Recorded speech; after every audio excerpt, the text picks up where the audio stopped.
जय हिंद प्यारे विद्यार्थी भी नमस्कार राधे राधे भैया। आपका अपना तिरुपति क्लास जट्टारी में आप सभी का हार्दिक स्वागत है।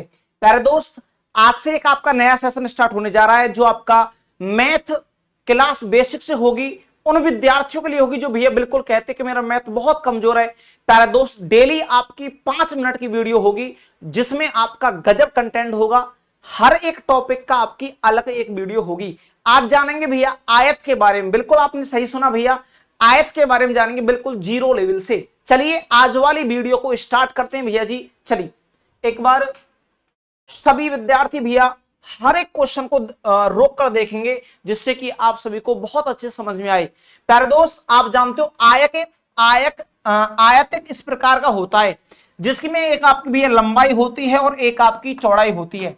मेरे प्यारे दोस्त, आयत की आमने सामने वाली भुजाएं बराबर की होती हैं। इसके बराबर की भुजा आपकी ये है और इसके बराबर की भुजा आपकी ये है। आयत में मेरे प्यारे दोस्त 3 चीजें होती हैं। एक आपका क्षेत्रफल होता है, एक परिमाप होता है, एक विकर्ण। प्यारे साथी बता दूं आपको, जो क्षेत्रफल होगा वो आपका अंदर वाला होता है। जैसे आपने देखा होगा, अब भैया आपके गेहूं कट रहे हैं और गेहूं जहां पर बोए जाते हैं जो बीच वाला भाग होता है वो क्या होगा आपका भैया, आप कह दो वो क्षेत्रफल है। और जो मेड़ होती है यानी कि ये वाला हिस्सा, ये क्या होगा भैया आपका, ये परिमाप होगा। और विकर्ण का होगा भी इसमें जो बीच वाला है ये, इसे क्या बोलेंगे, इसे हम विकर्ण बोलने वाले हैं। ओके, अब भैया तीनों फॉर्मूले के आपके अलग अलग फॉर्मूला होंगे तीनों के। जैसे कि मैं आपको बता दूं भैया, अगर मैं आयत का क्षेत्रफल जानूं तो भैया आप कहोगे लंबाई गुणा चौड़ाई। क्या होगा भैया, आयत का क्षेत्रफल लंबाई गुणा आपका चौड़ाई होगा। यहीं पर परिमाप की बात करते हैं तो भैया 2 आपके लंबाई प्लस यहां पर चौड़ाई।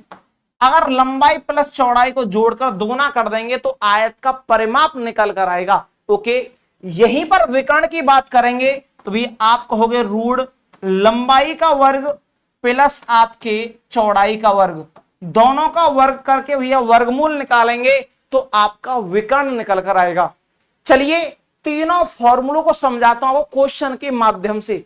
जैसे मैं आपसे कहना चाहूं भैया, पहला क्वेश्चन है आपका, पहला आप इस क्वेश्चन को वीडियो को रोकिए, उसके बाद आप पहले क्वेश्चन खुद सॉल्व करोगे, उसके बाद फिर मेरा सॉल्यूशन भैया देखोगे। चलो सामने देखिए, यहां पर कह रहा है एक आयत की लंबाई व चौड़ाई क्रम से ये 8 सेंटीमीटर है और भैया 4 सेंटीमीटर है।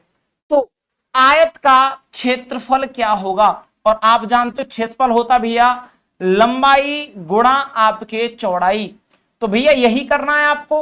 लंबाई कितनी भैया 8 होगी, 8 सेंटीमीटर, और चौड़ाई कितनी होगी भैया, आप कहोगे 4 सेंटीमीटर। यानी क्या भैया बताओ, 8 चौक आपके 32। बात तो बिल्कुल ठीक है, यहां भी सेंटीमीटर है यहां भी सेंटीमीटर है। जब 2 सेंटीमीटर का आप एक साथ गुणा करोगे तो आप कहोगे सेंटीमीटर स्क्वायर। जब भी भैया क्षेत्रफल होता है वो स्क्वायर में होता है तो 32 सेंटीमीटर स्क्वायर हो जाएगा। ऑप्शन आपका ए वाला बिल्कुल उचित जवाब होगा। बात आई समझ में। अच्छा, एक क्वेश्चन और करोगे क्षेत्रफल का, चलिए इसे आप करोगे भैया। हाँ जी भैया, क्लास को रोकेंगे पहले, फिर बाद में मेरा सॉल्यूशन देखेंगे। देखो कैसे, एक आयताकार मैदान का क्षेत्रफल 125,000 वर्ग मीटर है, जिसकी भुजा लंबाई 125 है। तो भैया चौड़ाई आपसे पूछी है। देखो, अगर आपको यहां पर क्षेत्रफल दिया हुआ है तो आप क्षेत्रफल बराबर क्षेत्रफल करोगे। कैसे भैया, क्षेत्रफल होगा आपका लंबाई गुणा चौड़ाई, और बराबर कितना हो जाएगा भैया, आप कहोगे 125 के सामने भैया 00। अब आप ये बताओ, लंबाई तो आपके पास है पर भैया चौड़ाई तो उसने पूछी है ना आपसे कितनी होगी, तो यह चौड़ाई लिख लीजिए। बराबर कितना हो गया 125 00। अब आप मुझे ये बताओ, जब 125 से हम 125 काटेंगे तो भैया चौड़ाई बराबर क्या होगा, आप कहोगे वहां पर 2 0 यानी कि 100 बचा। कितना बचा भैया, यानी चौड़ाई बराबर आपके 100 हो गया क्या, मीटर, क्योंकि ये मीटर में था ना, तो चौड़ाई आपके 100 मीटर हो गई। देखो, तो आप कह दोगे ऑप्शन आपका दूसरे वाला बिल्कुल उचित जवाब है। किसी प्रकार की दिक्कत तो नहीं है। चलिए कुछ और परिमाप के बारे में जानते हैं भैया। परिमाप कैसे भैया, चलो क्वेश्चन के माध्यम से समझाता हूं आपको। आयत की एक भुजा 12 सेंटीमीटर है, दूसरी 8 सेंटीमीटर है, तो आयत का परिमाप क्या होगा? अब उसने परिमाप पूछा है तो भैया आप कह दोगे 2 लंबाई प्लस आपके चौड़ाई, यही तो होता भैया परिमाप। आप कहोगे बात तो ठीक है भैया, यहां 2 की 2 लिखिए, लंबाई है आपकी 12 है और चौड़ाई है आपकी 8, तो भैया आप कहोगे 12 और 8 आपके 20, और 20 का दोगुना कितना हो गया भैया? आप कह दोगे 40 सेंटीमीटर। क्यों सेंटीमीटर में क्यों होगा भैया? क्योंकि यहां पर भुजा आपकी सेंटीमीटर में दे रखी है, तो आपका परिमाप भी सेंटीमीटर में होगा। ऑप्शन आपके तीसरे वाला। बात समझ में आई?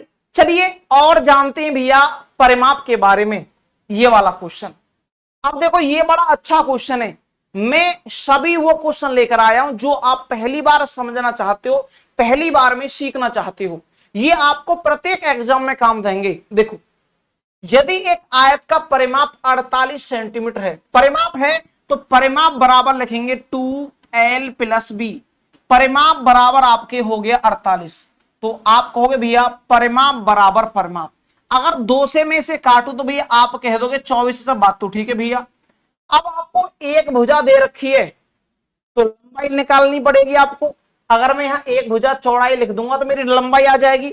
और उसने पूछा क्षेत्रफल क्या होगा? जब आपके पास लंबाई है और चौड़ाई है तो क्षेत्रफल निकाल सकते हो, यस या नो? आपको भैया बिल्कुल निकाल सकते हैं। देखो लंबाई मुझे पता नहीं कितना, चौड़ाई मेरे पास 6 है, बराबर आपके 24 हो गया। अगर इस 6 को यहां पर ले घटाऊंगा क्योंकि ये प्लस की माइनस की होगी, तो भाई एल का मान आ गया 18। मेरे पास एल का मान 18 है और बी का मान 6, और क्षेत्रफल होता है लंबाई गुणा चौड़ाई, तो भैया आप कहोगे 18 छिंग कितने होंगे भैया? आप कह दोगे भैया 18 छिंग होते हैं 108। किसी प्रकार को दिक्कत? तो भैया ऑप्शन आपका पहले वाला सेंटीमीटर स्क्वायर होगा। ये बात मैं आपको पहले समझा चुका हूं, तो उम्मीद है परिमाप समझ में आ गया होगा। चलिए अब विकर्ण की बात करते हैं। देखो ये विकर्ण है आपका, आयत की भुजा 4 सेंटीमीटर और भैया 3 सेंटीमीटर है, तो आयत का विकर्ण क्या होगा? आप कहोगे विकर्ण भैया, विकर्ण होता भुजा l का वर्ग प्लस b का वर्ग, तो भैया रूढ़ l कितना हो जाएगा? 4 का वर्ग 16 होगा, b कितना है? 3 का वर्ग आपके 9 होगा, तो भैया ये रूढ़ में आपके 25 हो जाएगा। अब आप मुझे ये बताइए कि रूढ़ 25 किसका वर्ग होता है? आपको भैया रूढ़ 25 आपके 5 का वर्ग होता है, यस या नो? तो प्यारे दोस्त ऑप्शन नंबर आपका ए हो गया। मेरे दोस्त मैंने आपको आयत का क्षेत्रफल, परिमाप, विकर्ण तीनों के बारे में विस्तार से समझाया। एक क्वेश्चन ये आपके लिए होमवर्क को रहेगा, इसका जवाब आपको कमेंट सेक्शन में देना है। प्यारे दोस्त बता दूं आपको कि डेली आपको एक टॉपिक पर डेली 5 मिनट की वीडियो मिलेगी, जिससे कि आप अपने मैथ को और बेहतर से बेहतर कर सकते हो। तो साथियों अगर वीडियो अच्छे लगे तो आप सभी चैनल को सब्सक्राइब करना, वो अपने दोस्तों से भी करवाना, बेल आइकन ऑन कर देना, जिससे कि पल पल की वीडियो आपके पास आती रहे। अगर कोई भी आपको डाउट लगे तो कमेंट सेक्शन में आप बता सकते हो। चलिए मिलेंगे आपको एक और नेक्स्ट वीडियो में। आज के लिए नमस्कार, राधे राधे, जय हिंद, जय भारत।